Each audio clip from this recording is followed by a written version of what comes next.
Namaste. Today we are reading from another section of the Vachanamrut.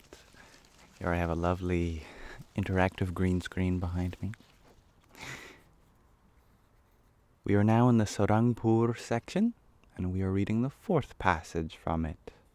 This is wisdom in discerning between Atma and Non-Atma. Atma, of course, referring to the true self, that which is beyond the body and the mind.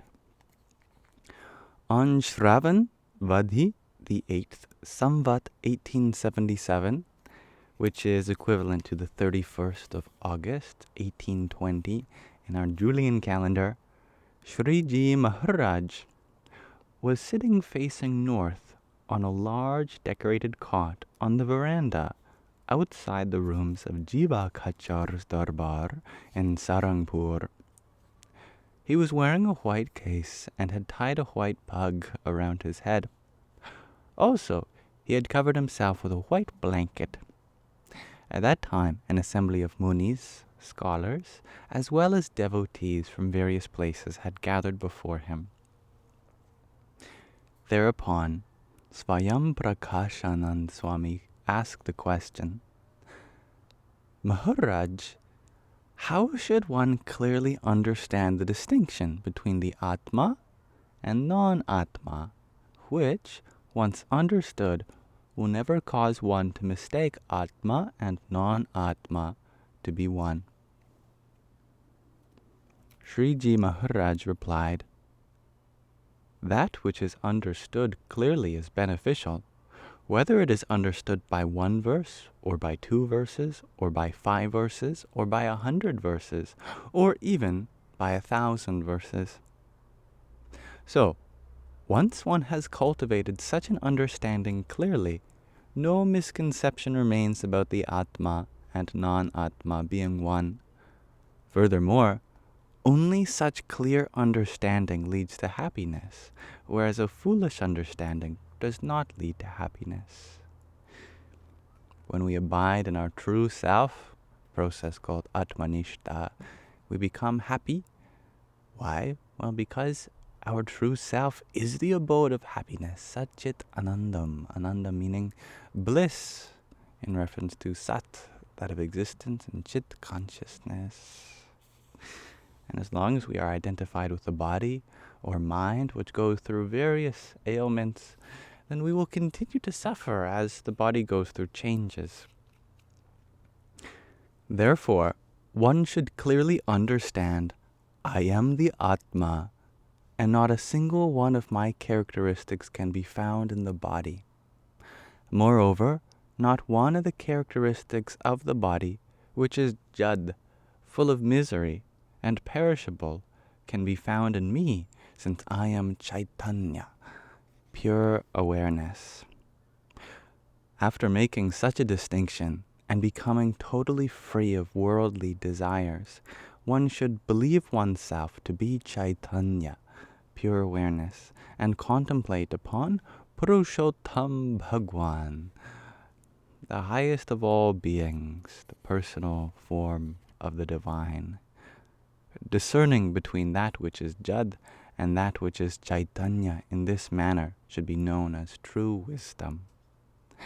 However, a person who believes themselves to be the Atma for a while, but then, believing themselves to be the body for a while, fantasizes about people they're attracted to, should be known as a goofball. Actually, the word is fool. I think goofball is a little more lighthearted. They will not experience happiness in their heart. For example, there may be some delicious food which is comparable to Amrit, the nectar of immortality.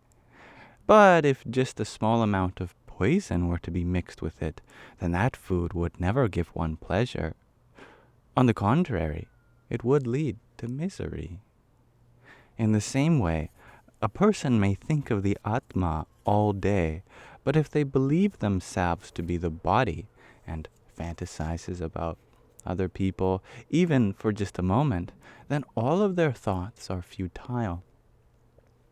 Therefore, one should engage in contemplation purely of the Atma so as to become totally free of worldly desires. Now, someone may doubt, what will become of me if I do not become totally free of worldly desires, and happen to die in that imperfect state? Well, a devotee of God, of the divine, of Source, should never think like that. Instead, they should realize, if anything dies, it is this body. But as I am the Atma, the true self, which does not age and is immortal, I will never die. Having cultivated such an understanding, they should maintain courage, keep a resolute mind, and discard all desires other than those for the divine. Then, in the process of eradicating worldly desires in this manner, if a few desires do linger, they will attain the naraks, the lower realms described in the moksha dharma. Specifically, if a devotee of the divine retains any desires for the world, then they attain the realms of Indra and the other devas. After transmigrating to those realms, they experience the pleasures of celestial accomplices, celestial vehicles, palaces decorated with jewels and other luxuries, which are nonetheless comparable to Narak, the lower realms, before the abode of God. And this is a subtle point here, that we're talking about various celestial and heavenly realms. Isn't that the abode of God? In this tradition, and like many others in Hinduism or in the East more generally, actually heaven is still a part of the physical world of samsara, the cycle of suffering. We can have a positive, a favorable birth temporarily in a beautiful place and experience endless pleasures, but we'll still be unsatisfied without Atma realization, self-realization that takes us all the way to the super self, that is, the source. However, a devotee of the divine does not go to Yampuri, Yama being the deity for death, in the manner of a non-believer, nor do they re-enter the cycle of births and deaths. Thus, even if a devotee harbors worldly desires, if nothing else, they will become a deva, a celestial being. Then, having become a deva, they will become a human again.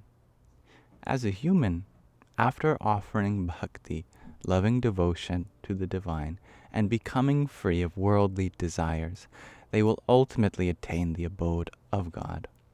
But they will not have to suffer from the miseries of Narak, the lower realms, or the cycle of births and deaths in the manner of non-believers. Bearing this in mind, a devotee of God should not become discouraged on seeing the force of worldly desires. Rather, they should joyfully continue to worship the divine, persevere in their attempts to eradicate their desires, and maintain absolute faith in the words of the divine and the sant, saintly personalities of the divine. Thus we've concluded Sārangpur 4. So I thank you for listening. Another point I wanted to mention as we concluded this reading, what was it? Yes, devas. Devas you could translate to deities. And although Hinduism is full of deities, they're actually considered less than possible for the attainment of enlightenment as humans, which is fascinating. That in a favorable afterlife we may become a deva ourselves, but we actually have to come to the earth planet. We have to come into our human bodies for the ultimate liberation. We're perfectly in between the lower realms and the higher realms, just in this nice balance. So a human birth is very rare and should be strived for beyond celestial births. All right. Namaste.